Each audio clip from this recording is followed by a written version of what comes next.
Testing.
Okay, welcome everybody.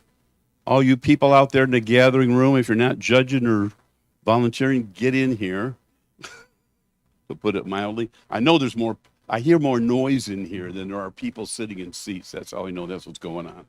Okay, so anybody, hang on a second. We had one technical glitch tonight. I'm determined not to have any more. Okay, anybody new, first time? Fish, you don't count. New entering, but not otherwise new. Okay, so those of you who ordered name tags, they are in. They are over here on the magnetic board located in the lower left side of the board.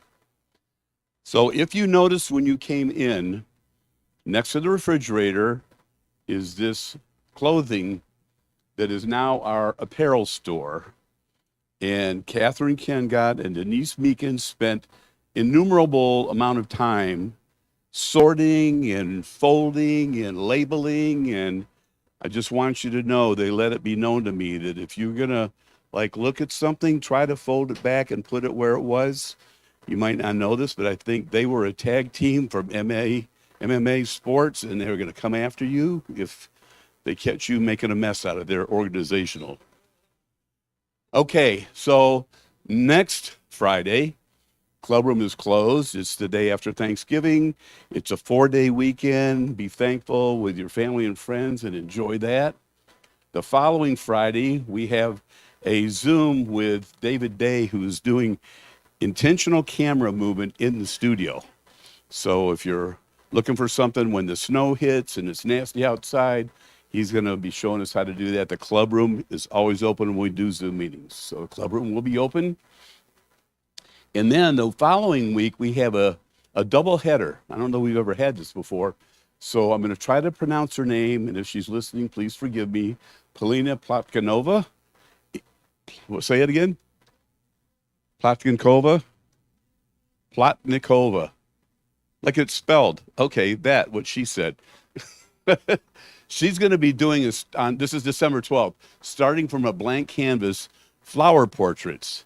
And then the following week, on December 19th, she's going to do starting from scratch on still life. So should be very interesting. You see some samples of her work, very nice. Again, the clubroom will be open. And then the Friday after that one, or the December 26th, clubroom's going to be closed in honor of everybody having a 4-day weekend again, this time for Christmas. And Pixel Connection is running one of their, they do this, I think, twice a year, their demo winter sale. They're giving away all kinds of prizes and so forth. I would log in and sign up. They're asking, and you do it with, I think it's events or something like that. But it's good to reserve a spot for that one. That's heavily attended. The next week, Dodds does basically the same thing. And we're still reserving the Cabin Fever party date of the 24th. The details are still being worked out, and this is some of the fun and frolic that happened last year. And now it's time to play a game. I'm testing your observational things here, okay? Ready for this? Behind this screen, there's a man's portrait who's been there ever since you've been in this club room. And I'll help you out. It's this man. So, show of hands, do you know who this is? Okay, we got too many people. I'm going to start with Dave. What's his name? Nope. Lori? Ron Wilson. Okay. So you can come up. I'm going to do a challenge. Actually, you can stay there. Now you already know. So, pardon me? You agree. That's kind of cheating. He agreed. Okay, since you're good at that, what part of the CPS is named after him? The club room. Who else raised their hand besides you? I'm in a pickle here. I've only got 2 prizes. The club room. Okay. This club room. Where, first hand up gets it.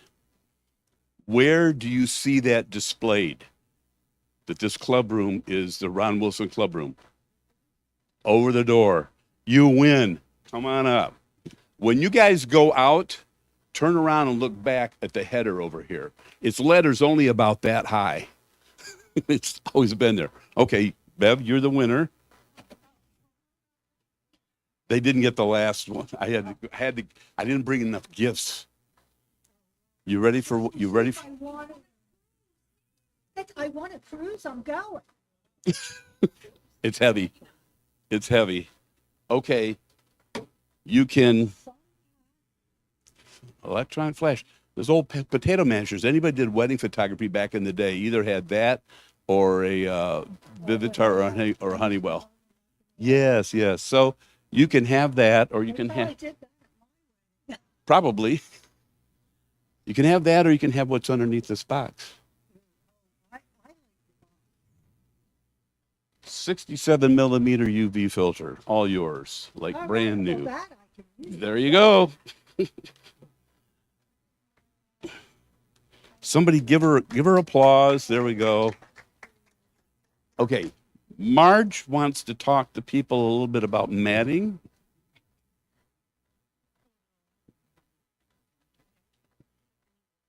You need both hands? Hang on a second. You know what? I'm going to do this. People at home need to hear this. I'm the chairperson of the bee competition, and I'm working the check-in table tonight. And I just kind of wanted to give a little refresher course on properly matting your photos for competition, because we've been finding a lot of discrepancies that kind of slow us down when we check in the pictures. All the instructions are on the website, and I know that they can be very long and scary and hard to understand, but basically your picture should be matted either in a 11 by 14 mat or a 16 by 20. Is that what this is? No. 16 by 20. Okay. And tell them about the rule with the square inches, because that. Okay. The minimum is 80 square inches, which would be equivalent to an 8 by 10. The maximum is 178 square inches. Pardon me? What is it? Did I say 187? Excuse me, 187. You're always finding my mistake. It's 187. An 11 by 14 is under that, so 11 by 14 is good. If you want to do a pano, anything that comes in under that, 187. So like an 11 by 13 or 11 by 17. That's the biggest, right? The biggest, okay. Because we have one member who likes big panoramic pictures, and his come in under that distinction. So, but anyway, so when you present your pictures for competition, they should be matted. And there's a really neat trick that they explain on the website of getting these little Velcro round little circles. You can get them just about anywhere, and just Velcroing the back of your picture together. That way you can just keep reusing your mat over and over again. And it sticks together really well, because we've had pictures where the backs are falling off, but your picture should have a mat on the front and a backing on the back. Okay. The labels belong in the upper left-hand corner of your picture as you're looking at the picture. So we have a lot of labels that are in the wrong place. And like a picture like this, it's obvious the way it goes. But if you have an abstract picture and labels in the wrong place, nobody knows which direction it's supposed to point in. Make sure you fill your label out completely.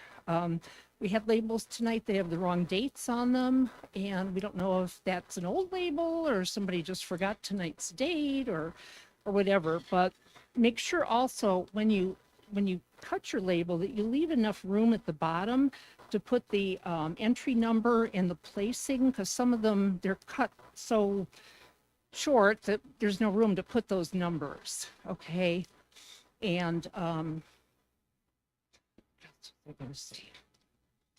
also, every competition has like a specialty, like nature, people, tonight's creative. and Pictorial. And Pictorial is anything goes. You can enter anything you want in that category, but you need to, the pictures that you enter in the specialty have to meet the requirements that are listed on the CPS website. You can only enter a maximum of 2 photos in that specialty category. So if you wanted to enter 2 creative tonight, you can do that, but your third one would have to be Pictorial. Or you can enter none in creative and 3 in Pictorial, which I know is a little confusing to remember, but just remember the specialty category, you can only enter a maximum of 2 photos. Does anybody have any questions? So- Make sure that you fasten your picture good into the mat. We've had pictures that have fallen out, mats that have fallen apart, but basically you need a front and you need a back with the label placed in the proper position. Okay, I'm sorry, I don't mean to sound like a scoldy school teacher or anything, but it gets a little frustrating when we have to, make up for things that should already be done, especially when we have a lot of prints coming in. Any questions? All right, thank you. Okay, thanks, Marge. So tonight we have Bev Kenworthy, who's been kind enough to put together a presentation for us, because what you might not know is judging is going on right now. So we need to hear something astounding, which I know Bev's going to do. Right?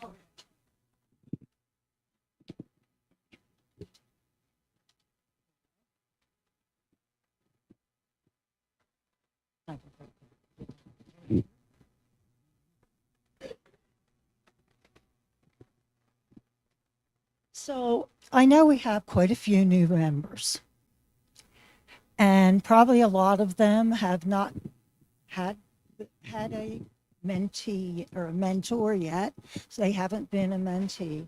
And I think that when I'm looking at the Facebook page, seeing a lot of good photography, and I'm not recognizing the names. So I know you're new because I was the treasurer and I saw lists of names on everything all the time. And if I didn't ever hear your name before, you got to be new. And I haven't been around much the past year. So one of the things I've noticed is the lack of appreciation for an eye. Can we lower the lights a little bit more? Because that is really wiped out. Oh, much better. So anyway, what I figured I would talk about for a couple minutes is eyes and how they're the soul of photography.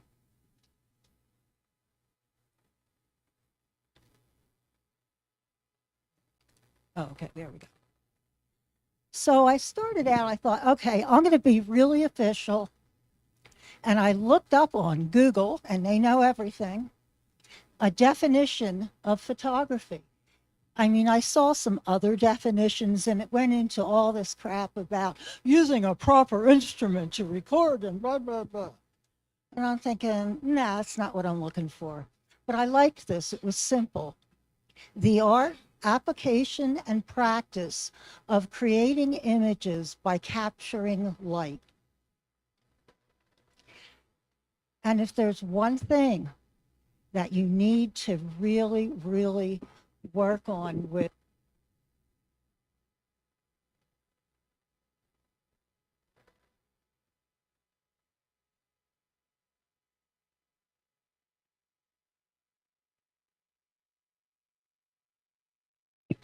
oh, there, sorry. So if you'll notice these little penguins, did you know they have red pupils? They're black eyes, but they have red pupils. And if you don't pay some special attention in your editing, you're not going to see that. And it just takes some life that should be in the photo out. And there's all kinds of light sources and kinds of light. Sunrise or morning light, it's soft, it's pretty. This was in the Falkland Islands, and it was cloudy right in that spot, nowhere else. It was pure blue skies the rest of the day. But I thought that was so pretty, the way that soft light from the sunrise was hitting on the clouds, and it gave it some life. On architecture, light playing on a building can create a mood, bring back a memory, document an event, a trip, or even history. In this case, for me, it was a wonderful day spent in Roussillon, France. For a resident, a feeling of home, and yet, no matter what you are there, the picture's going to give you every emotion, the smell of baking croissants. Oh, and they had good ice cream there too. And it's all brought about by using light. In a landscape, to me, light on nature, and I keep doing wildlife, but I love doing landscapes. Light on nature is awesome. You can obscure sunshine, a rocky peak, snow, a cloud. This was Tierra del Fuego. It's beautiful and unforgettable. And by capturing that light, you're able to share that experience you had. Because not everybody gets to go there. It's a long plane ride. This was in the Chilean fjords. Just that little bit of sparkle on the ice on that fjord. To me, I mean, every other fjord looked like every other fjord, but that one actually caught the light on the ice.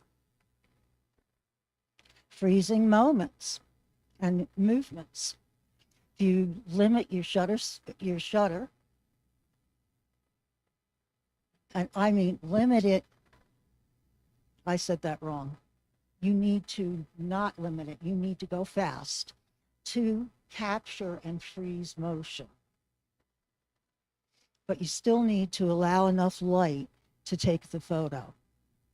That way you have the intricacy of the dance steps, the music, and appreciation of the play of the light on the costumes. Even though they're deep blue and black, you still got a lot of play of light that if they weren't moving, you wouldn't have seen. And just a close-up.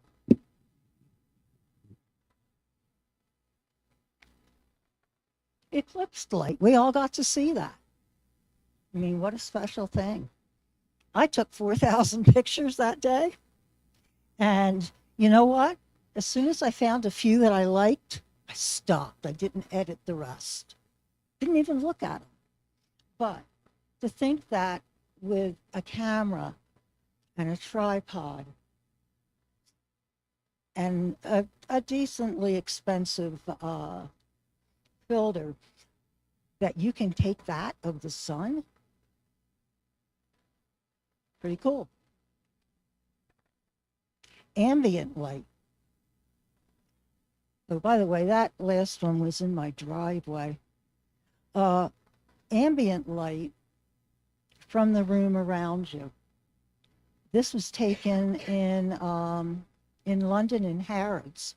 And they had this one area that was just lines and lines and lines of all kinds of perfume bottles. And they were very well lit. They were really pretty. And I just loved that picture because it was different, and I loved the way the light picked up on it. Filtered light. Those are grapevines. This entire city of Cadiz in Spain is basically where they grow sherry, the finest sherry, they say, in the world. Now, I don't particularly like sherry, but I loved the grapevines hanging up over the streets and how they filtered the really, really bright sunlight and just let it down, and it was so soft and so pretty. Natural light. This was in Gibraltar at the top of the rock. they told us there would be monkeys. And I'm like, yeah, where's the monkeys? And then we came out of the caves that are there. And he was sitting there waiting. They were climbing on people. I mean, they were used to people and they were used to getting fed. So natural light, and again, by highlighting the eyes a little bit with a brush, you brighten up his eyes and you actually see them, even though they're dark black on black skin. Golden light or sunset. This was in the Badlands a few years ago, and you'll see another photo I took that night that we went because it was going to be the moonrise, the full moonrise. And because of the varying heights of the mountains there, sunset was different in different parts of the park. And so was the moonrise. So we got lucky, and we got several good golden sunsets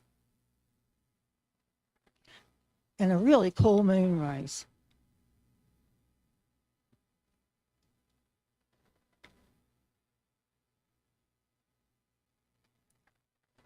Exploding light. A lot of people make money off of that.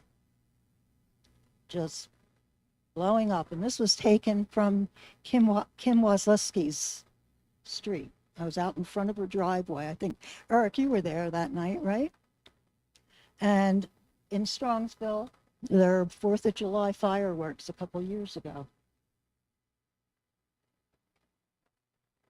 And there's the Northern Lights, which I didn't get to see last week when everybody else did. I was in New Jersey and nowhere near where we could see anything. There was just too much light pollution. But so there's some different kinds of lights that we have. Now, I am not a portrait photographer at all. I bought an expensive lens to take pictures of my granddaughter. And honestly, I don't need an expensive lens to take pictures of her. I could use my phone. That's what she likes. But she was about 4 months or so. And I had several holiday outfits I had purchased for her, and we were changing her outfits as the day went on. And I think that no matter what the photograph is, light is a huge part of it. But compared to wildlife and landscapes, macro, whatever, portraiture offers such different opportunities for the use of light. You're adding artificial light sometimes in studio or even outside. Reflectors, flash, anything you can imagine you can use as a light source. And to me, nothing is as good as a sleeping baby, but when we speak of portraits, I want to see the eyes.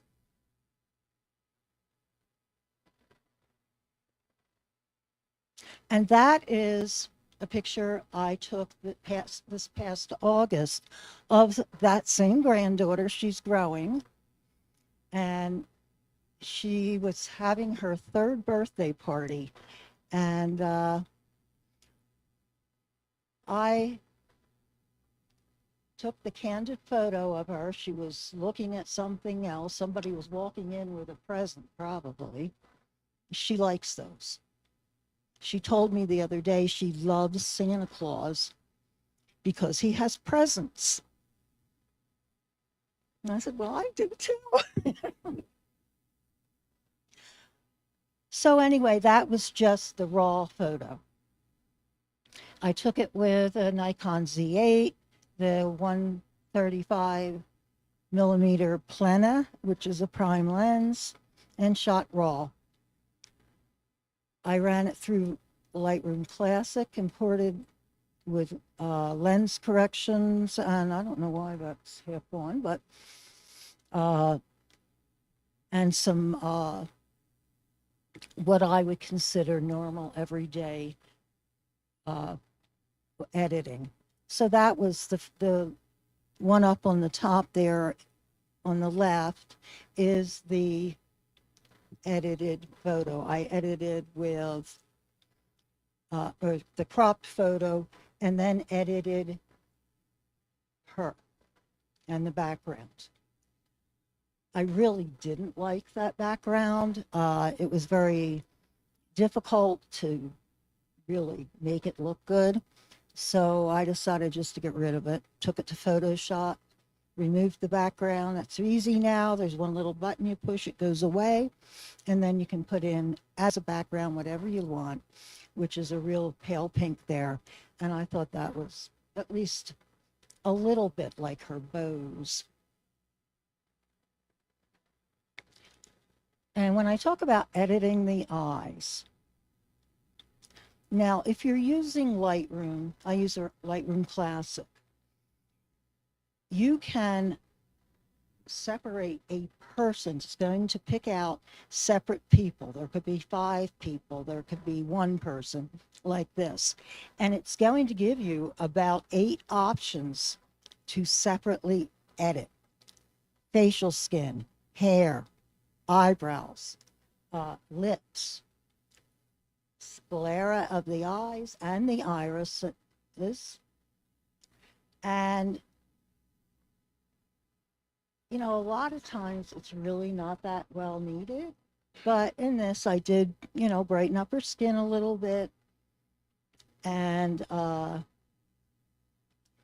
I find that running the eye mask, and you know, and this could be any time that you run whatever is, if it's Lightroom denoise or Topaz or whatever it is you like to use, do the eyes after the denoise. Sometimes I see a picture, I say, oh yeah, that one's going to need it really bad, and I don't edit anything until I run a denoise program on it. This one I ran all the edits except the eyes and then brightened those up. And that's my final project. So you can see that her eyes look a little different than they did and a little brighter. And she does have big, pretty eyes. I didn't change anything about that. All that happened to her eyes was I took a small brush, and actually now with the people eye thing, it does it for you. You don't have to draw around the eye or anything. It just pops up when you click on eye. So by deepening the irises and brightening up her, deepening the pupils, brightening up her irises, and then brightening up the white, just a little bit of exposure on the white of the eyes, the sclera, they look totally different and totally noticeable.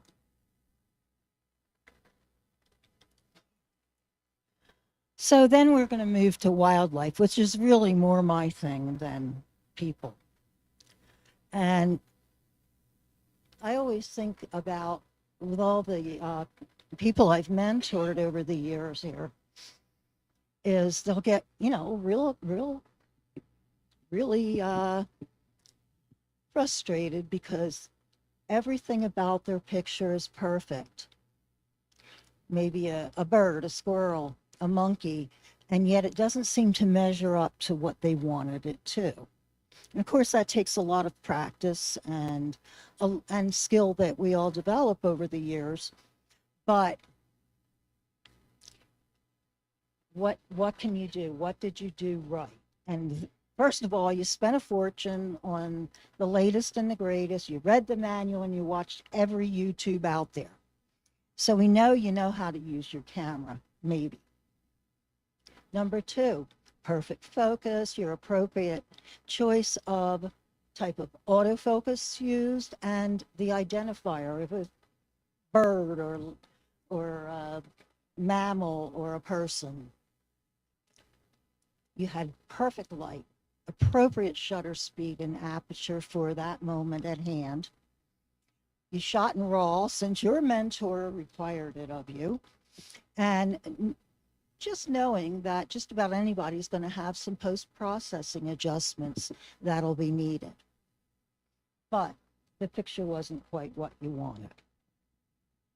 And I'm just going to show you a few pictures here. That's a spotted sandpiper in my backyard. And does his eye stand out? If it didn't, it would just be kind of a ugh. But with his eye and some attention paid to the eye, it actually does really help, especially since he's behind flowers. Eagles. They have beautiful eyes.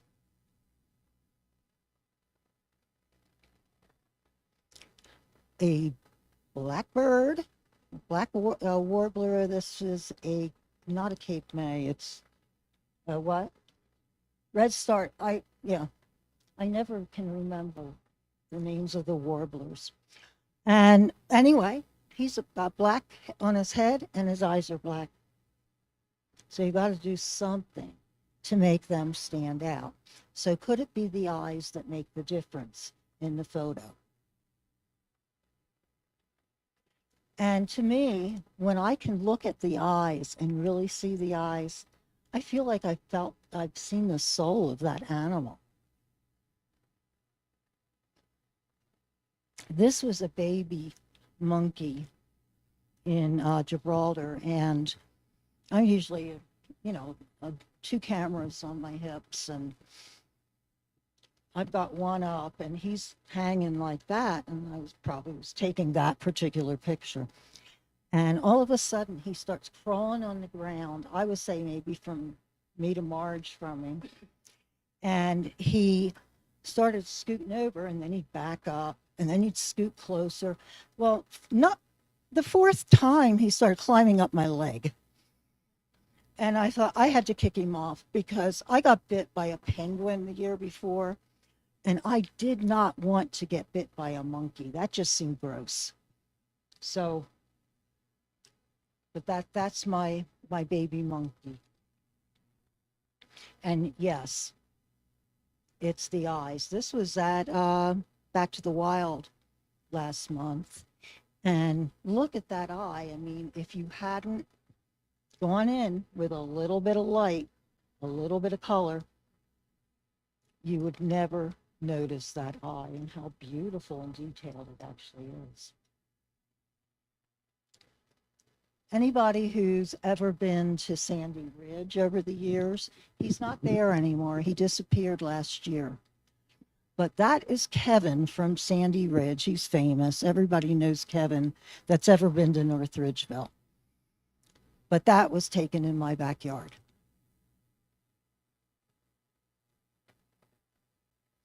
So this is straight out of the camera, an original RAW file.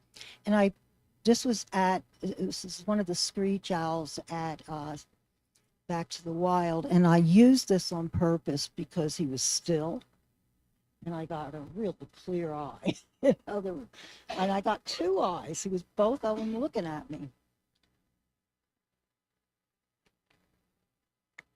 So after taking them into Lightroom, normal edits, with shadows, whites, masking of the subject and background. Unlike people, Lightroom does not have anything to pull those eye features for you. You have to draw them yourself with a very small brush, or you could use like that eye would work well if you used the object binder, and it would work very nicely on there. But you have to mask them yourself. And this one was run through denoise before I ever edited.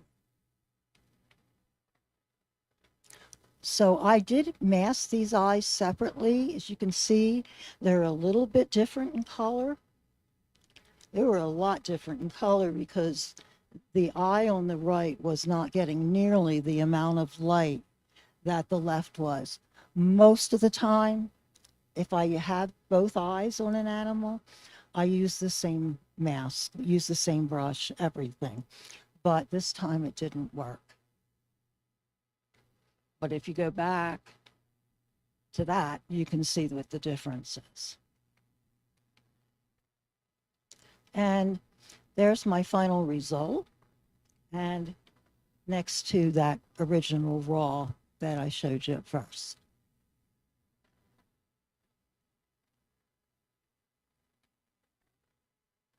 And when we got to back to the wild last month, they told us that they were all in mourning because the kestrel that they had for many years there had died. They found him dead that morning in his cage. They don't know what happened, but you know, he was no more. And I dug out that picture I took. I don't know if it was last year or the year before. So rest in peace. He's a beautiful bird. And he has a nice eye too. So eyes, they really are the soul of your photography. It was not an hour. So if anybody has questions, wants to leave now.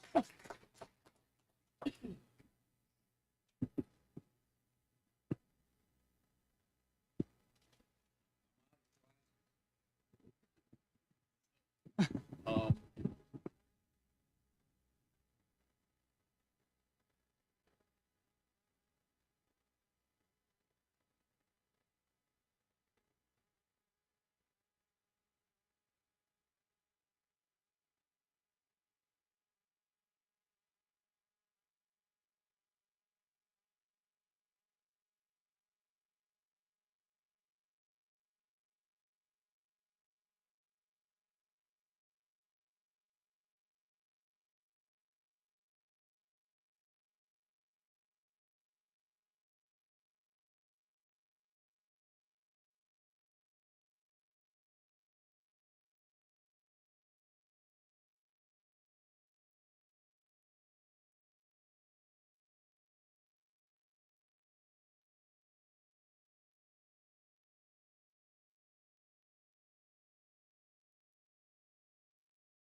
So welcome back, everybody. So we're about to get started here, and we have our new creative chair is John Paganini. He didn't want okay, this guy. So the show is now his.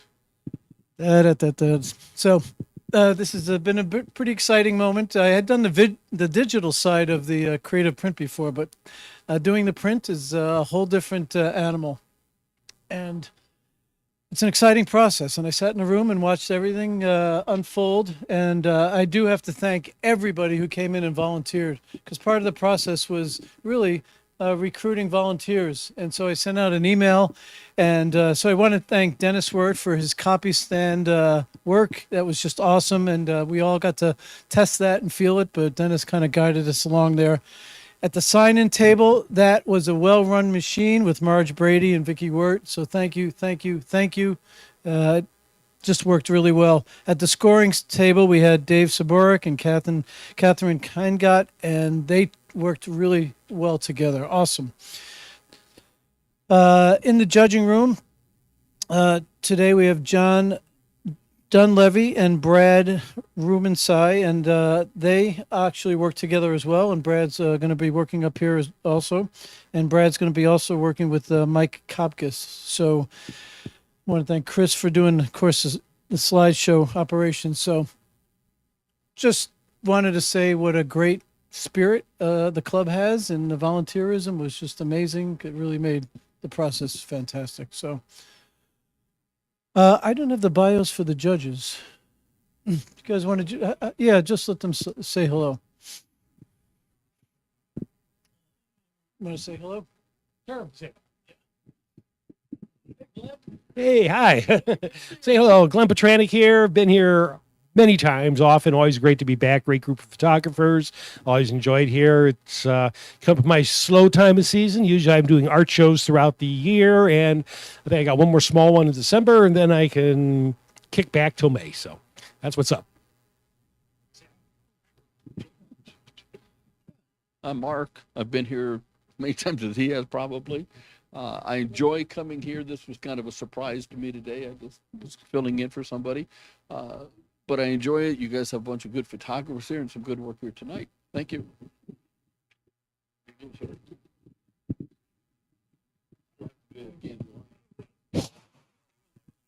Hello, everyone. I'm John Rivera Gesto.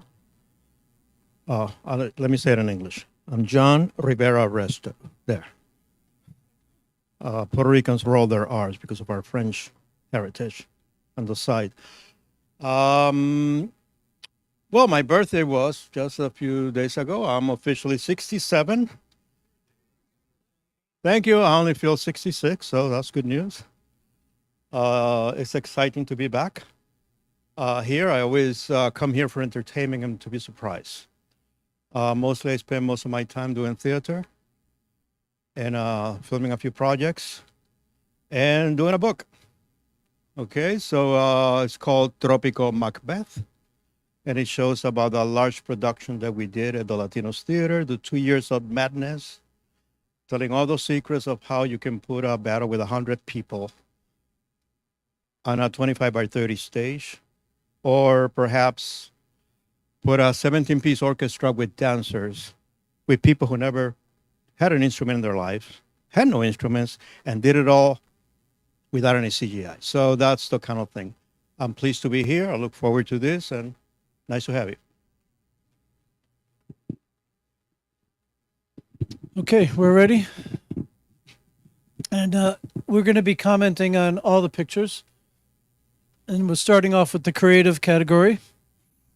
And there's 25 entries in the creative category.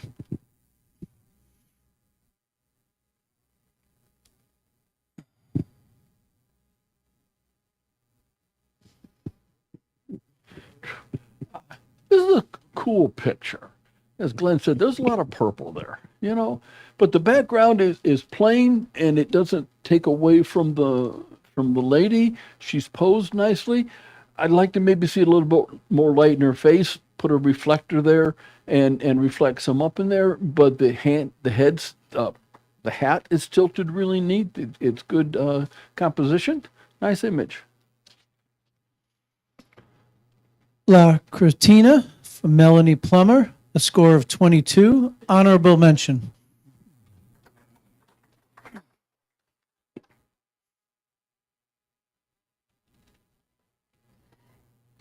Okay, I actually really enjoyed this one. I appreciate all the colors, the placement, the fact those glasses are off to the side, I think helps, and just the whole flow of the thing. And then, of course, plus the colors themselves, really set this off. I thought for a creative piece, this was well done.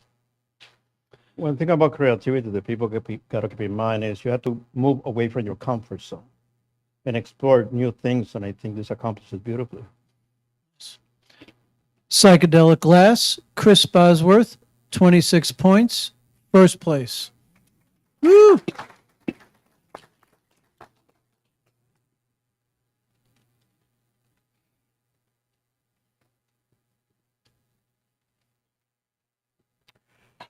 If you look at a Van Gogh or a Gauguin, you're probably seeing something similar to this.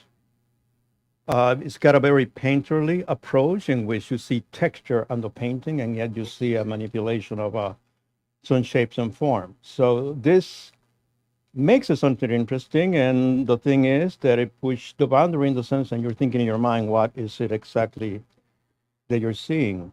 If it's a garden, if it waves, you try to figure it out. It's got that movement and texture that makes it for a more interesting thing, even though you might not be exactly sure what are you looking at. Painted Meadow, Marge Brady, 21 points.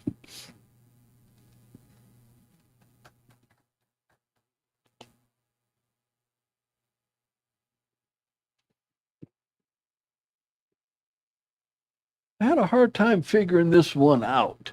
It's got the angle, the diagonal there, but I wasn't sure. I'm pretty sure it's a flower, but it almost looks like a dancer coming up out of the top. Her arms are there. It's got a tilt to it. I think it was very creative. The colors are good. It's in focus. Nice work. Ice Dancer, Vicky West, Wirt, 21 points.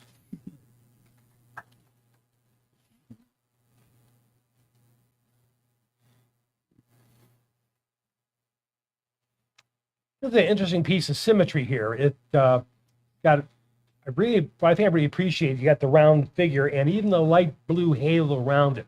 Really helps set it off instead of being against a stark white background. Interesting colors, interesting pattern, takes you right to the middle. Once again, nice creative piece. Holst Pyrotechnics, Brian O'Riordan, 21 points.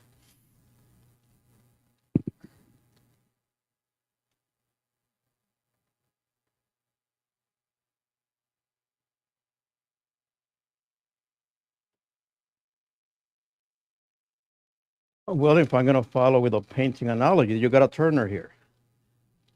The thing about it is, it's very well composed. Okay, and no matter, it doesn't matter what category of photography you're doing, composition is still rules. And here we have it. It's balanced. It's got some nice subtle colors. It's mood, and it tells a story. Okay, so I find that quite refreshing here, and it's captured in a way that deviates from necessarily photography that I'm happy in the beginning, but finish in a more artistic way. And creative photography has to do with the artist in you. That is the main thing. You have to come through in creative photography. It's the only category in which it's all about you. Thank you. Sailing, Jill Zabka, 21 points.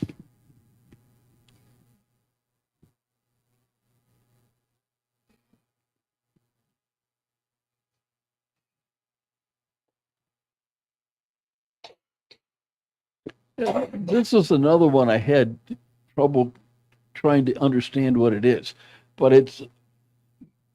this was my thought. That's a little kid or a young person, small person over on the right, and he's coming over to the left, and slowly he's migrating into a tree. Now, if that's not right, sorry, but it's creative. It's neat. I'm not sure what the story is supposed to tell me. Why this being or this person is turning into a tree step by step. But but it's well composed. It tells the story well. Maybe a little brighter, but that's just me. But it's an interesting picture. Thank you. Poltergeist, Melanie Plummer, 19 points.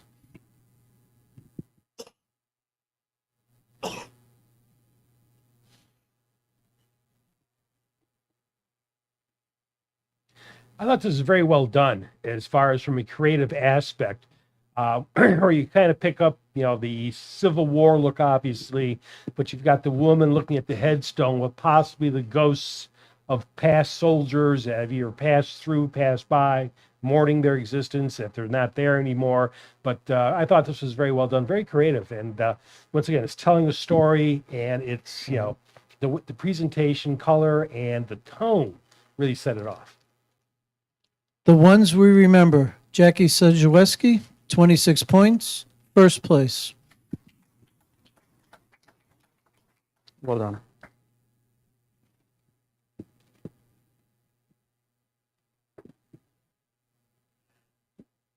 Now this is interesting. Obviously, the subject matter means something to the artist or photographer who did it. It's showing motion, a range of motions, but the way it was captured is, it is the best you can do with just a still photography. Okay, it is nicely done, the juxtaposition of figures, but also the motion of the poses creates this action. And that makes it interesting and more exciting, I think.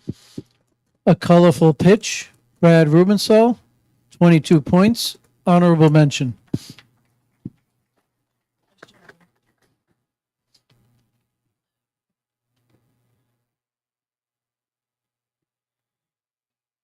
This is neat. This is childhood. This is your parents standing in the audience, standing up, taking a picture, and the little girl on the left doesn't want her picture taken. But it's really nice. The background is nice. The where they're dancing is nice. It's just a very good, well done photograph, and it's also a memory of the girls doing their dance. Very nice. Feel the Beat, Susan Bestel, 24 points, second place.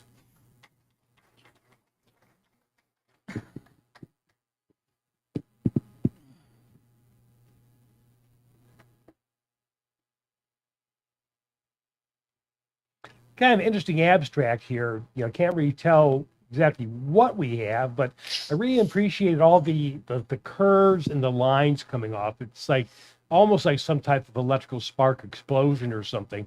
The purple color is just pleasing. The color range is nice, and the whites that come out in the pattern really help set this off. July Sky, Bill Keaton, 21 points.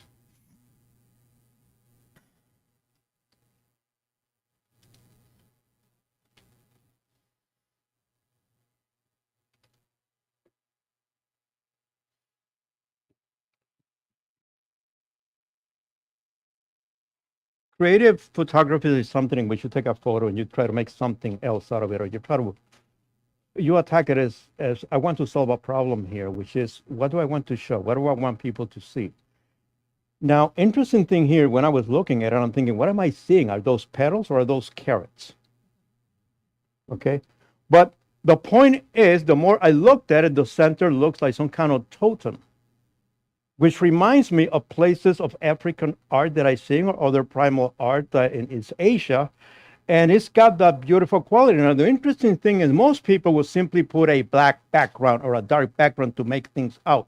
But notice how the background has been integrated with the same texture and the same treatment as it. It's got lighting. I can distinguish everything. Is very well defined. It just looks extremely interesting. And photography means that if you keep your eye, you make the viewer keep your eye longer on a photo, the more successful you are. Because they got to figure it out, and it's interesting, and this is one of those pictures. Fearsome Botanical, Brian O'Riordan, 22 points, honorable mention.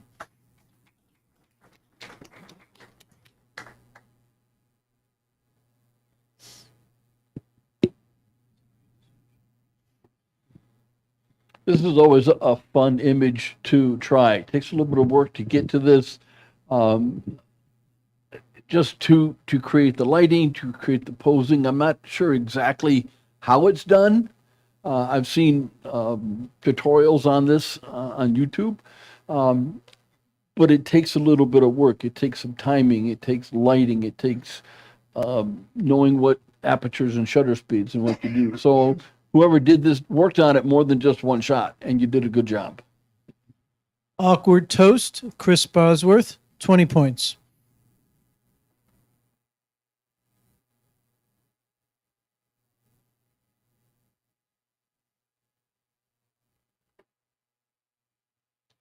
Once again, you have more of a study in symmetry here. Sand flows very well around the center. I mean, it's, obviously, circular in nature, and it just kind of spirals itself right into the center there. Colors look good. I may like to see a little more saturation in it, but other than that, it's a nice piece. Passion in Pieces, Vicky Wirt, 20 points. People, don't be afraid to experiment with a frame that's not square.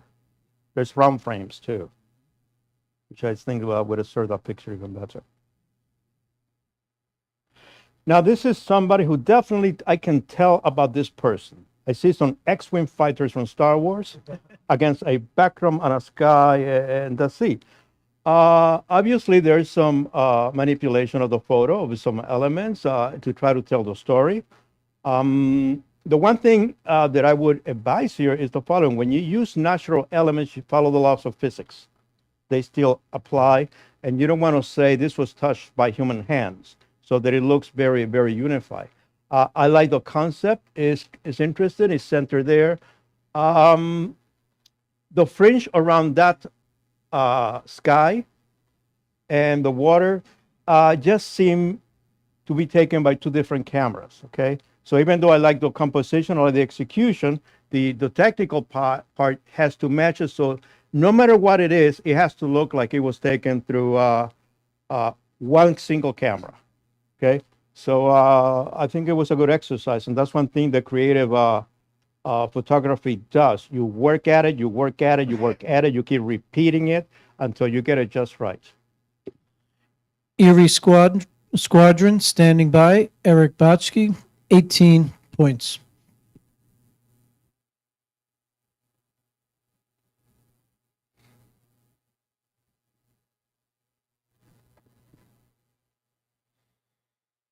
This is always a fun shoot. It's guys in the summertime, late in the evening. You usually have this blue and golden hour kind of color to them, and these kind of rides make for great composition and great exposures.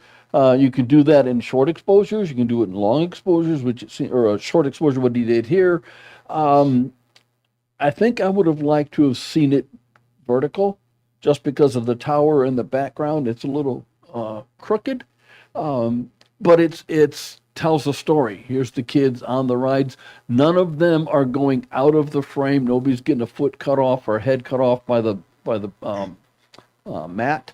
So that's good. I just think I would have liked to seen it vertical. Enjoy the Ride, Jackie Morodik, 22 points. Honorable mention. It is a killer composition, I'll give him that. Well done.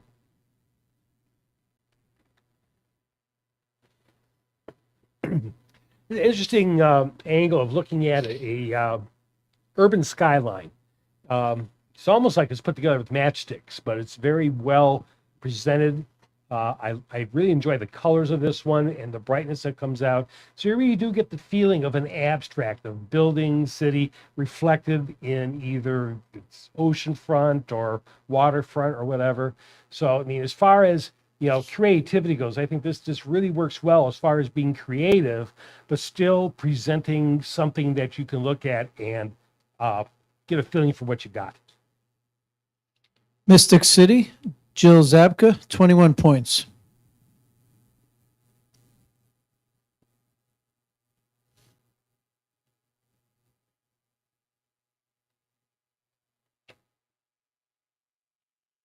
This is an interesting piece. Here we have someone trying to tell the story, and the story It's been told by a juxtaposition of images in which they're blended. Blended by what? Well, the tone of the colors are equal in many ways. Nothing is exaggerated. I have no idea exactly what parts were there. Some were added to kind of tell a story, but it's very surreal. It's very surreal in that sense. So, of course, you know, you have that what's I'm sorry, what do I call American Gothic over there image. I think it's very well. If I were to suggest, it's just the composition. If you just knock on the right a little bit and center it more on those other pieces, then you have that beautiful composition in which the mind will focus first on that guy, then we'll focus on probably the train that's got a green, and actually lastly on the figures, but it will lead the eye. And that's one thing on the composition you always want to try to do, have it lead the eye if you have representational things as we have here. Watch your step. Tish Hopkins, 23 points, third place.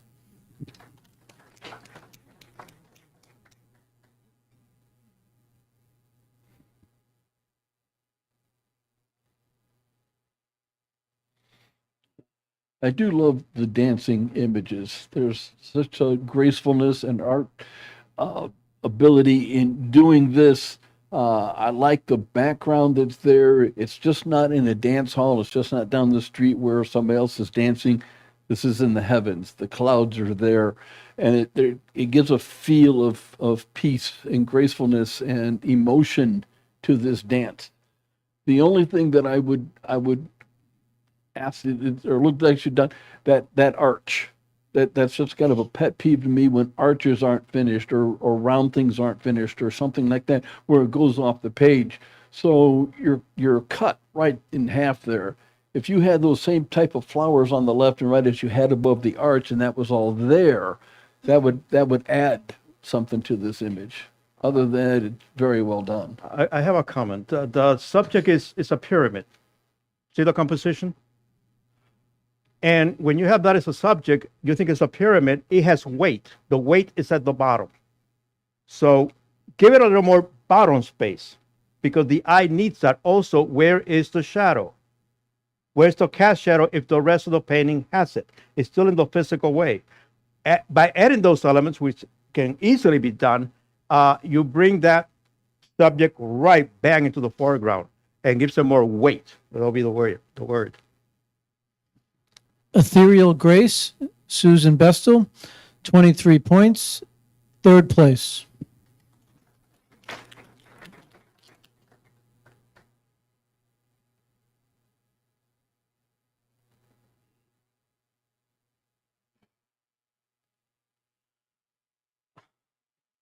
This is a really interesting pumpkin. What makes it interesting? Well, to begin with, you just don't pick any pumpkin, people. You got to cast your pumpkin, okay? And this one, it is the drying leaves, etc., because they move like arms in a way that yet, to put into the square format, it creates an interesting good composition. It fits. It is balanced. The one thing that it needed was added to balance it more, which is the moon. Now, remember what I said before? You have a realistic representation that follow the laws of nature. If you have the moon on the back, the edges of the moon, seeing it at distance, will be more diffuse like the leaves or the pumpkin. So that, even though it's got a good composition, it's going great, is the extra touch it has to go to give that atmospheric distance, depth, and totally make it one camera shot. Because I love the composition. Goodbye Autumn, Bill Keaton, 23 points, third place.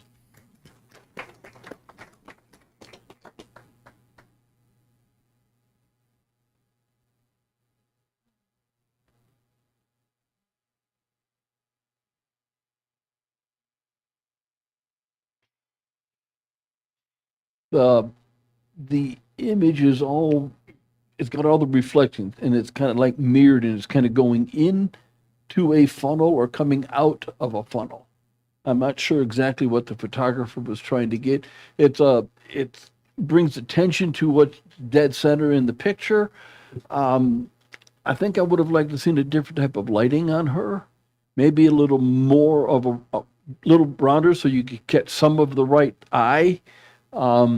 It's creative. I'm not sure what the photographer is trying to get across to the viewer. Ansel Adams said at one time, there's two people in every picture, the viewer and the photographer, and they need to communicate on what's happening here. So I think it's creative, but I'm not sure you came across with what you were wanting to say. Birth of an Angel, Ken Hill, 20 points.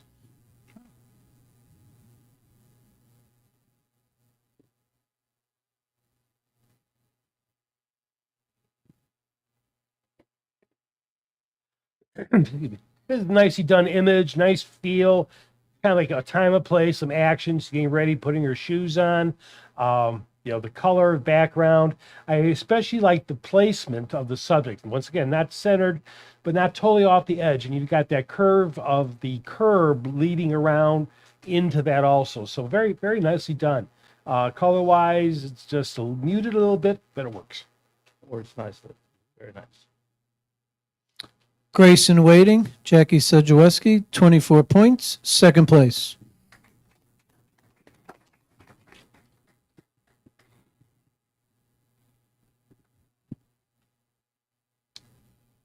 Here's create a photograph. This sort of telling a story, really. Anytime, you put a figure. In this case, we have the toddler there. Obviously, it shows a certain interest, a certain wonder. Maybe you put it. The scale is important. You have the what do you call those on top? Those are mushrooms. That kind of thing. So I know there's a story there. It was treated in a way in which those spots that are created, it's almost like water drops or maybe snowdrops or something, is trying to convey a story. Okay, and that's one thing creatively that you have to do. You have to go out of your comfort zone. You have to explore new things, and then when you explore, you have to remain curious. That's what being creative is about. And most of all, you cannot be afraid of making mistakes, trying things over, working at it. And I like the fact here that we start with a story. It has some meaning, it's personal, and then it's setting all the other elements to create that world. Imagine, Jackie Meredith, 22 points, honorable mention.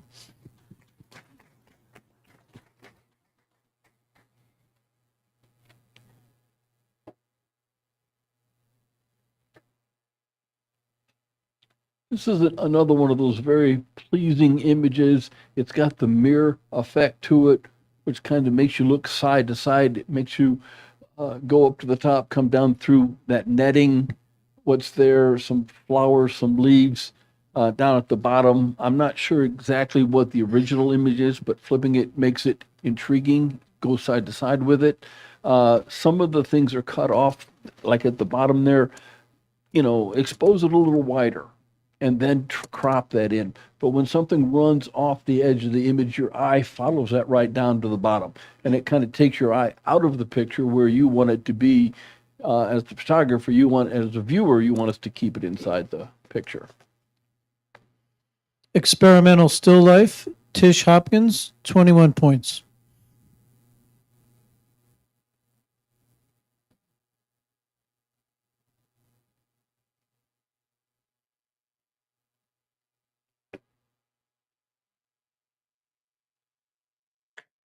Nice action capture here. It's got the, obviously girl running.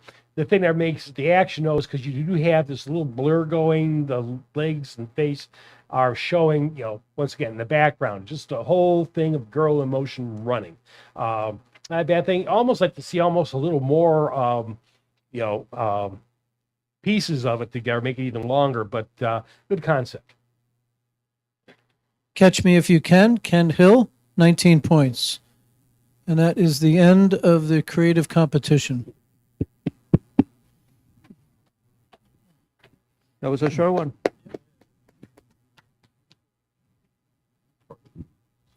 Next, we'll begin the pictorial.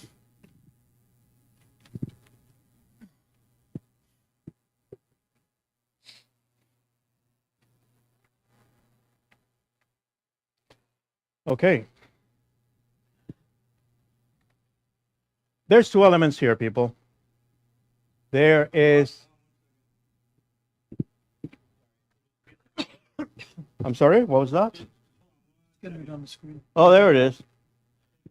Okay, now there's two elements here. You got those nice rolling hills with almost that serrated lines, etc. That makes it interesting because it's wave creates, etc. But notice one thing. Notice the highlight in the foreground and the middle ground on those fields. Where's the light coming from? Well, it's coming from above. And yet, the sky area has been darkened. So it doesn't exactly match the lighting intensity. Okay, so while it is interesting to see because you got a foreground with lines, etc., the lighting is somewhat muted and the top, so it makes it look like two different images. One is crisp, nice. The other one is soft, lacking in the texture. And by intensifying the lights, playing with it, that brings it to the clouds, etc., you get a very striking image. So I say to the photographer here, go at it again. I mean, you got those subjects there of a great picture. Field of rest. Bob Kowaleski, 20 points.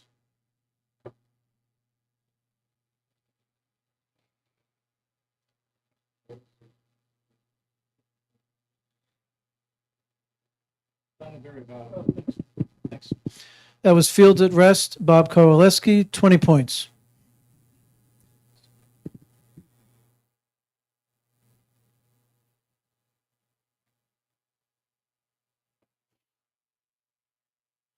I enjoyed this picture. I'm not a fan of skies in the picture unless they do something, and this one does. The clouds, the blue, makes you feel you're in an opening there. I like the tree on the left. It brings a foreground to you. Probably because you wanted the tree, you're so far away from the castle. So it doesn't personify the castle as much as it could if you were closer to it.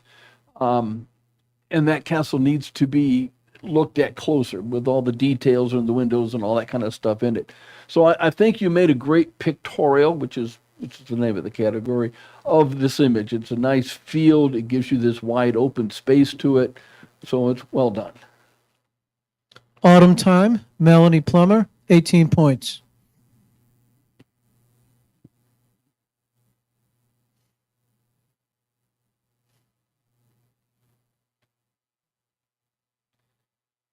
I had a great capture of this bird. I mean, usually you capture something like this against what I've seen normally has been darker backgrounds. The fact that this is more of a pastel blue is a change, but because of the color of the bird being darker, it really does pop out. And of course, most important thing, that golden eye really is striking this one. And the detail looks good. All the feathers are tacked sharp. So nicely done on this one. Diamond Dove, Marge Brady, 23 points, third place.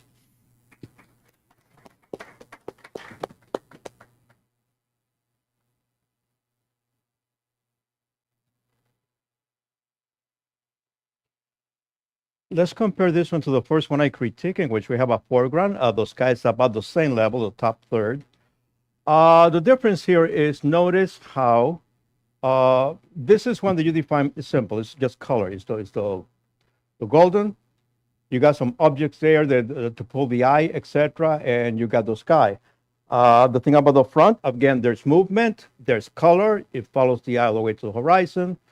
And then I'm looking at the reflection of the sky on those buildings. It tells me where the sun is coming, and it would tell me how the sky should react. So this is a lot more closer to the reality because you have that texture in the sky, that movement that's slightly replicated at the bottom. So in that sense, I think this one works better, even though personally, in the previous picture, I like the foreground more because there was more texture action to it, and it made it, I think, more interesting. Here is just as though I'm supposed to be drawn to the horizon, to that point between the two buildings.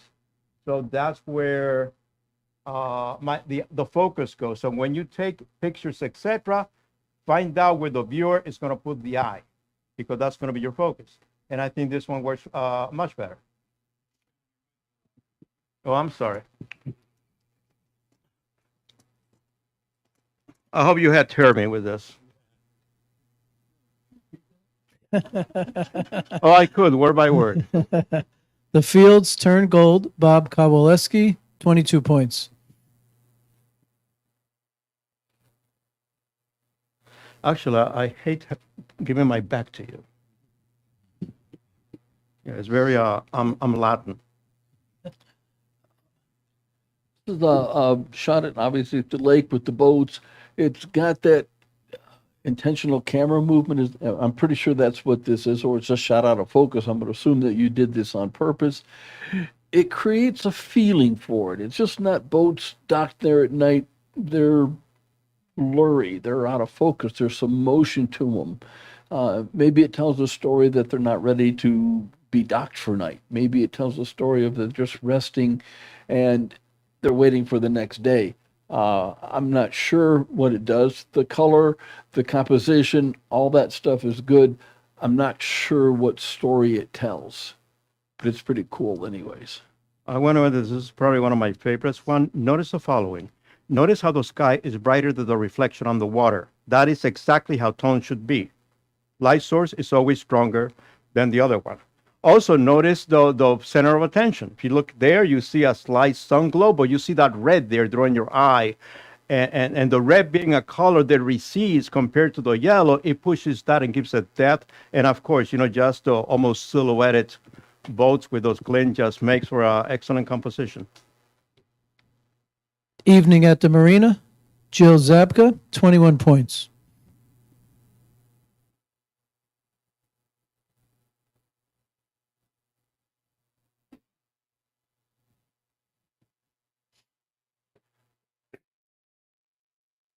Got a nice feel here. Very simple composition. You've got, once again, waterfall on the left, log kind of leading you through the image. So it pretty well holds together on its own.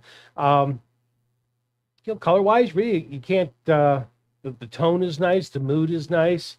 A little bit longer exposure, you get some nice, the waterfall is not too soft, but not too soft. Sometimes it turns into cotton, and that's not good. So nice and tack sharp, just a nice, pleasing scene. Cascade Falls and Fall, Dave Karasek, 21 points.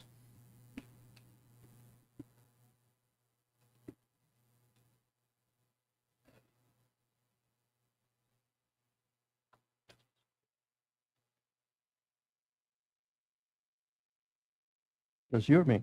That's you. I saw this one and I laughed. I said, that is bold.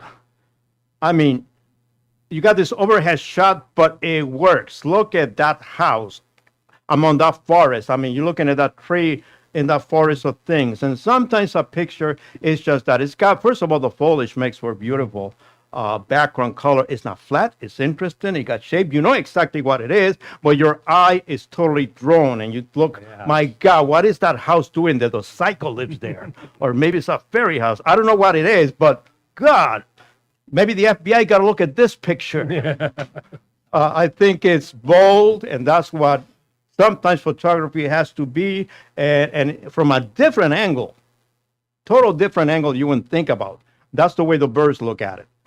Good place to crap if they have to land on someplace. Yeah, there you go. So you can get a lot of enjoyment out of photos. It just depends what is presented and what you bring to it. My Favorite Porch by Bill Keaton, 23 points, third place.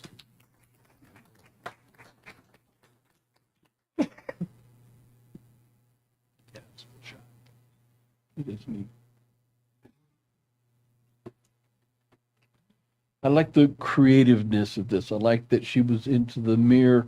Um, the bokeh, I'm not sure what that kind of light is. I'm not crazy about it being on her face because it takes away from her face. Um, the her left cheek on the right side, on the left side of the, is just a little bit too bright. It's a little bit overexposed. But it is a creative picture. You wonder what she's thinking. Her eyes are looking over toward you just enough to make her wonder what's going on. Well done. If I can say something really quick. One thing I've done before when I've done reflection pictures like this, oh, I actually, there we go. When I've done reflection pictures like this, it's better, I think, they have the subject look into the mirror and have the mirror image looking at the camera. This way, you see the mirror, the image on the left is looking at you, the image on the right is looking away. If the subject looks into the mirror and into the mirror, you look at the camera, it's going to like all hold together in a loop at you. Radiant Glow, Susan Bestel, 21 points.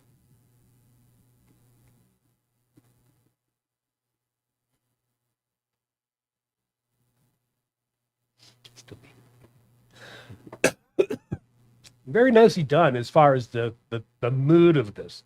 I love the cool tones matching the subject matter.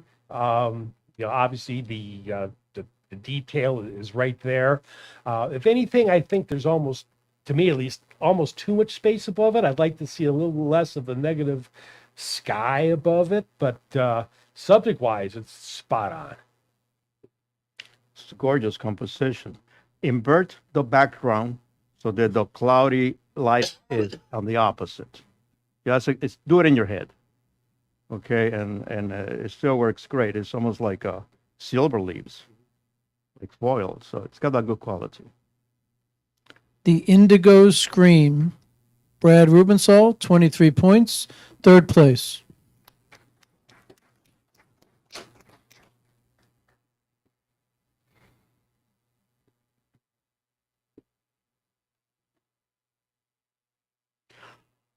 The focus here is exquisite. I mean, I can actually see the fur, the lines, etc.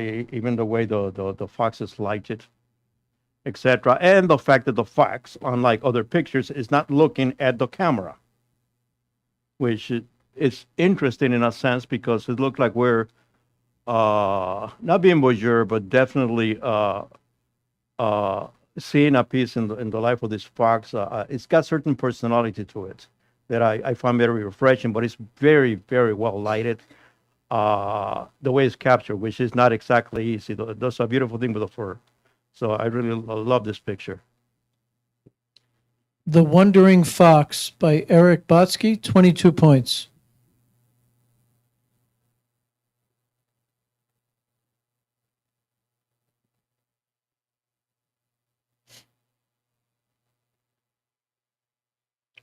This one was put up differently, and we didn't know which way the deer should have been looking, And so we looked at it and said, "He's looking up," So the deer's looking up, eating something up here, and whoever the photographer was either was in the tree or a tree stand or something, looking down at the deer. It's very well done. The lighting's good on it. Its eyes are in focus. It's just a real unique picture. Nobody sees a deer from that perspective. Usually it's on the front of your car. But it's very well done. The light on the leaves are great. It's just well done. Yeah, beautiful composition, the lighting, definitely. I'm loving it. Jackie Meredith, 24 points, second place.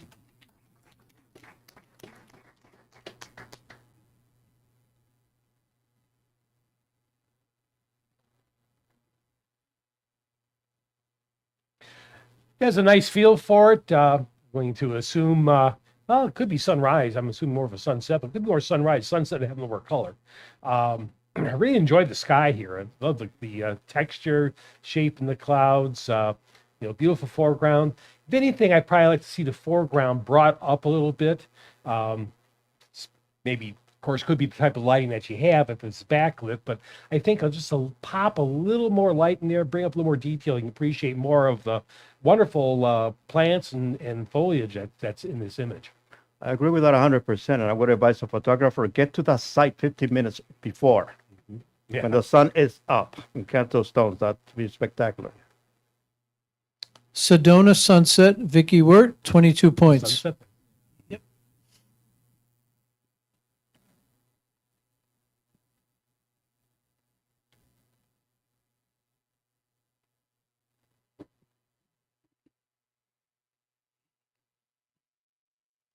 This is a picture, very well composed, tells a story, etc. What I like about it is the treatment of the picture. It's very rustic. Okay, it does add to that thing about it. We know it's night. You got those nice warm oranges from firelight. It comes through there, etc. That gives it that a more retro or vintage look to it. Not much light, but look at the horse. The way is outlined by just those glints. So interesting piece, and it's not loud, but it is very peaceful in a sense, and I really enjoyed it. Evening Companions, Jackie Soweski, 23 points, third place.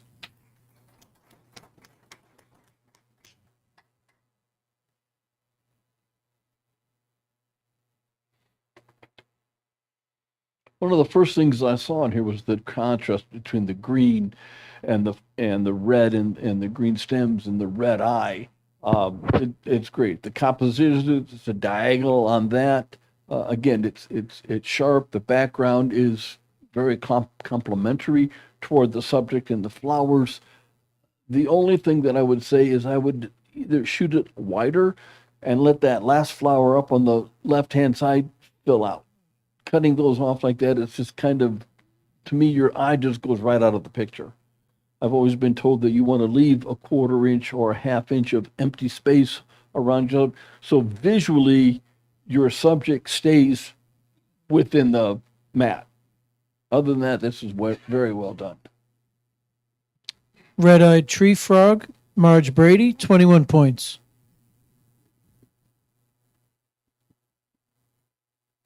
Tree frog, interesting.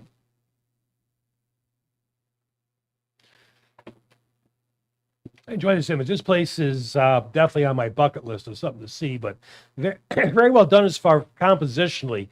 You've got a shoreline there, a little wave there between the water and the sand. The detail, I'm assuming it's a smaller lake. And really enjoy how the mountains look behind it. The mountains and sky have a great feeling, which complement this odd-looking formation because the mountains almost look a little odd themselves. So very nicely done. Went together very well. Born of the Ancient Lake, Bob Kowaleski, 23 points, third place. Where's that place? Do you know where that place is? Mono Lake. Ah, I thought it was in New Zealand. Okay, we have another animal picture, and this one is looking at me with the teeth, showing a tooth. It's got a certain personality that means I could be dinner. It's another interpretation here. It works because, of course, there's the expression on the animal, then personalize it, is looking at you. What I would do is accentuate the contrast to even bring it more, to make it more menacing.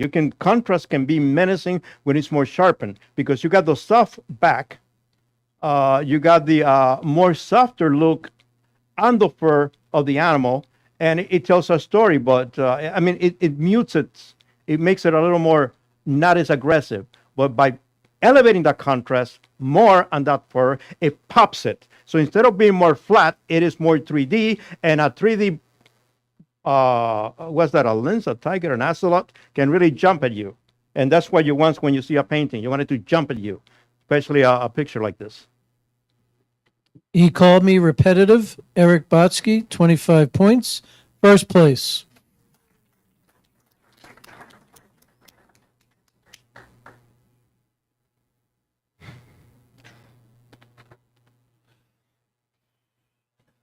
This has got that golden circle to it where your eye just kind of comes in at the top and keeps going around and around and around. And that's what it's supposed to do for this image. Again, I would have shot it a little wider. Your subjects are touching the sides and the edges. Give your background a little room to breathe in something like this. Maybe play with the colors on this, make it a little more contrasty, a little more different than the blues and the greens in here, and then you got the yellows in the back. Maybe separate those colors a little bit. That would in turn would separate your subject from what it's sitting on. Fibonacci fascination. Tish Hopkins, 19 points.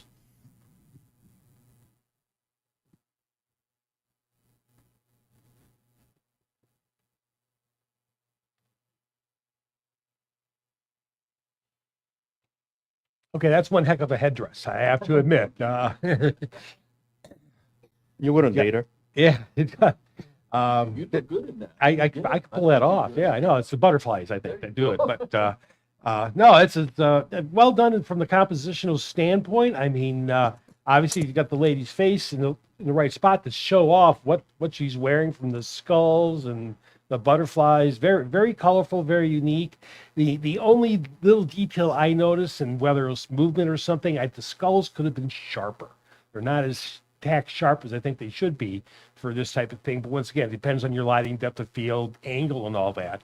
But you definitely captured the essence of this lady, I'm going to say, obviously, from Day of the Dead. Honoring the dead. Brad Rubensaw, 23 points. Third place. Well, we're on this picture since I've been asked 1,000 times. Puerto Ricans don't do Day of the Dead. It's not in our culture. That is Mexican. Thank you. We think it's creepy, period. Yeah, Make for great pictures. well, they do.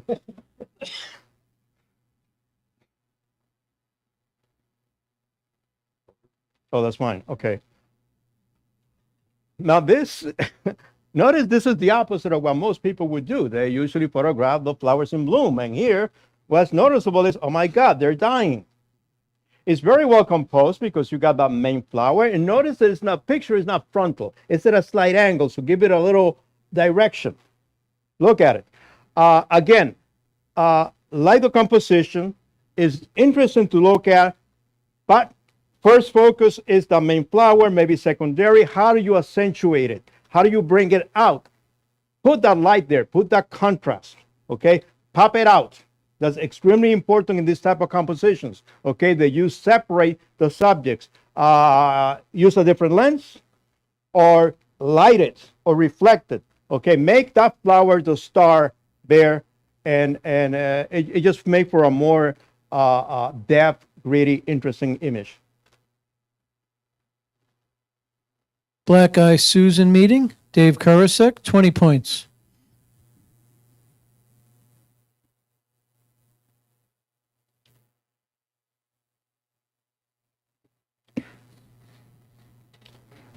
I'm assuming this is a hood ornament on a car.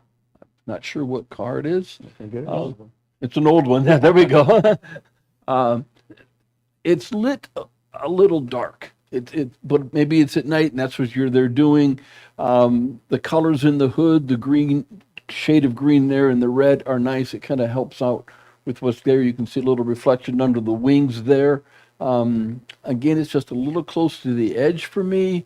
You could crop some across the top and almost make this a square image. And then maybe light it up a little bit. Carry a pocket flash with you or something that's doing that. Maybe backlight it with the flash if you could do something like that. Mm-hmm. Eagle hood ornaments. Benjamin Williams, 20 points.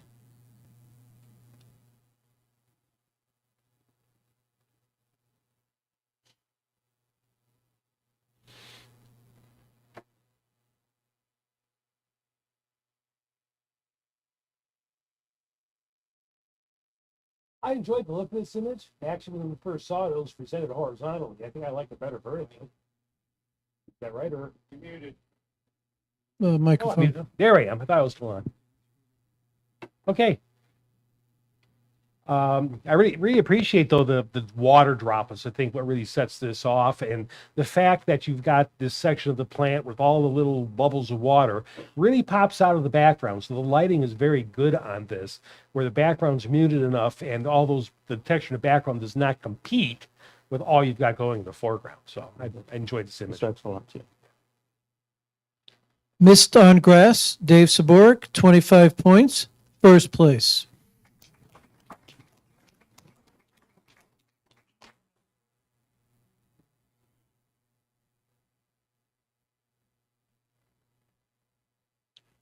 This is a very serene, quiet, picturesque moment.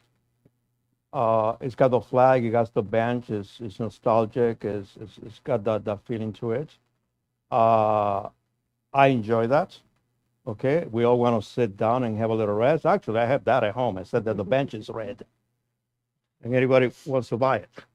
But I tell you what I would like to see even more. I love the composition with the flag and the seat, etc. In the moment, I would try to crop it just a little closer, just to make it more intimate. When the camera moves in, it creates a more intimate moment, and you can crop it asymmetrical, more toward the building or more, etc. I see the trees, etc. I don't need to see more of that.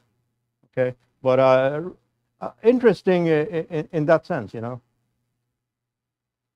Wyoming Home, Kent Hill, 23 points, third place. Yeah. On that image, I would have loved to seen a coffee cup. Yeah, that tells a story. On one of the, you're right, it tells a story. Somebody was there. Somebody enjoyed their morning cup of coffee in that environment. Even a shoe would add something to it.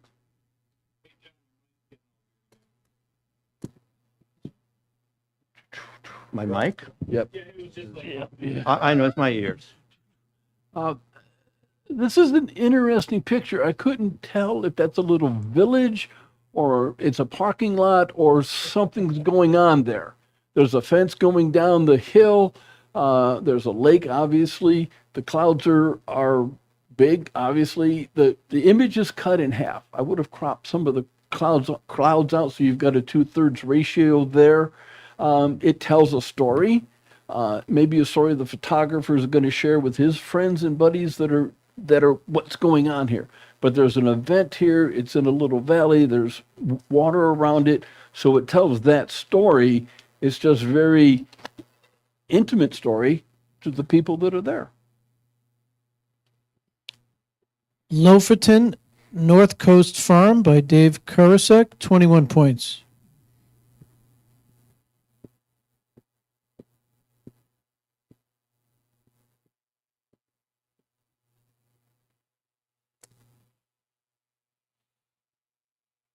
Well, I've enjoyed the composition here. The flower is not quite centered, off a little bit.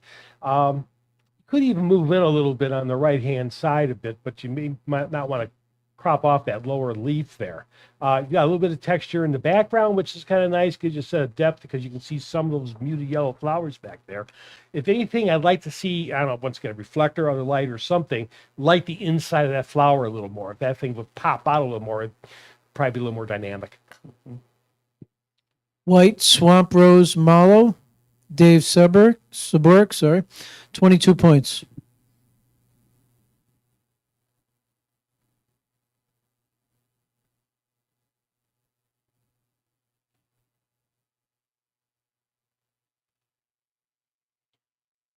This picture is really simple in its execution. The sun has gone down. You see just a slight glaze. It's almost like the sky reflected on the water.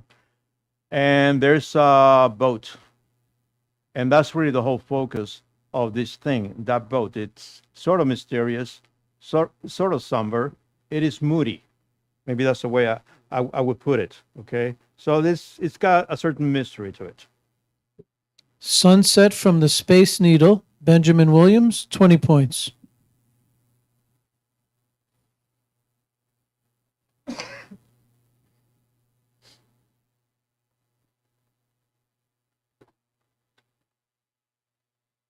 I really liked this picture. The color, the water, the sharpness of it, the whole image is good. You can tell the photographer took some time and composed this.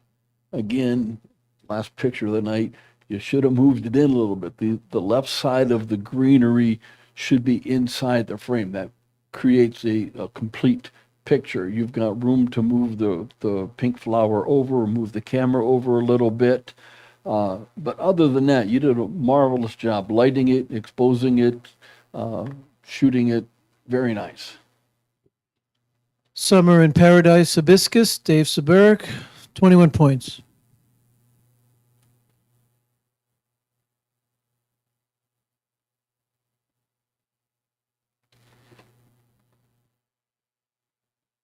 Right, interesting look here. First I thought it was like a hood ornament, so I think it's more like just a statue. It's obviously kind of action packed, someone trying to shoot an arrow, whatever. Thing is, the lights behind it, the bright lights behind it, overshadow the subject itself.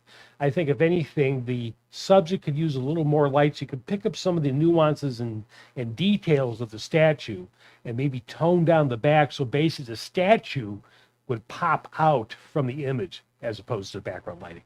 Compare that to the hood ornament. Imagine that contrast with the lights out of the frame. Yeah. And that would be amazing. The Archer, Benjamin Williams, 20 points. And that concludes the pictorial competition.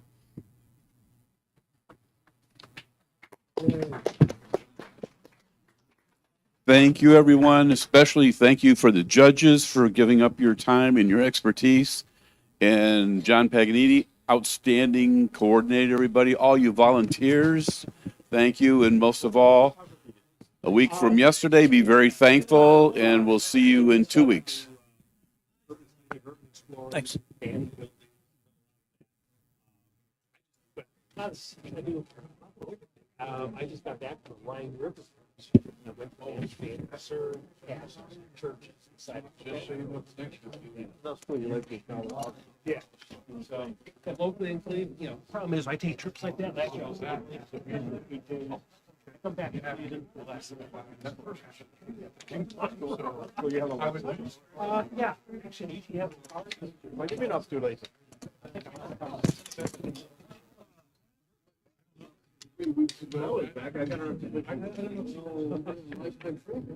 They operated here. I put my stomach and just working the next day.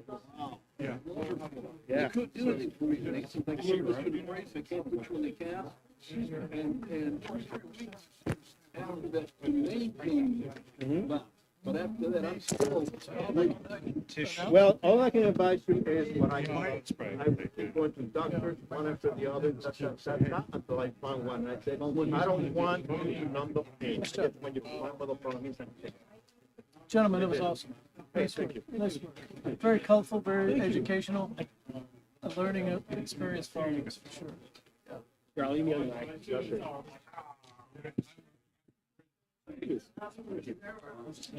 went to Indonesia. And one thing. You got to give me the phone. This is original. You can get the original. Here's the cash from my business. People who can afford you, not the young people, usually that's the older people. And all of them wear glasses. We all wear glasses, so make sure your damn car is big enough to read it. Yeah, that's the number. I also sell an art show all through the season. I do a lot of major art shows around town. You good this year? Yeah, I do okay. No, I was going to say, normally done in life because of comedy and all that. And I'm doing less shows like this. Because I used to do 20 shows. Remember, I'm going down to like 10. Anyway, if you have the opportunity to go to YouTube, write my name or just Tropico Macbeth. You can see all the production. I think I look at it. Tropico Macbeth is quite something. I remember you were talking about having to repair the mural on Clark and 25th. Oh, yeah. Remember you doing that years and I hated doing that. I worked for several years ago in space, and we had to get a crew and do it again. they're peppers. Peppers! Look at that. I never seen peppers like that. And they were at Longwood Gardens. Longwood Gardens. I love Longwood Gardens. Yeah.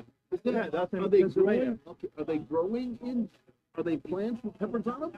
They're just they're plant with peppers on them.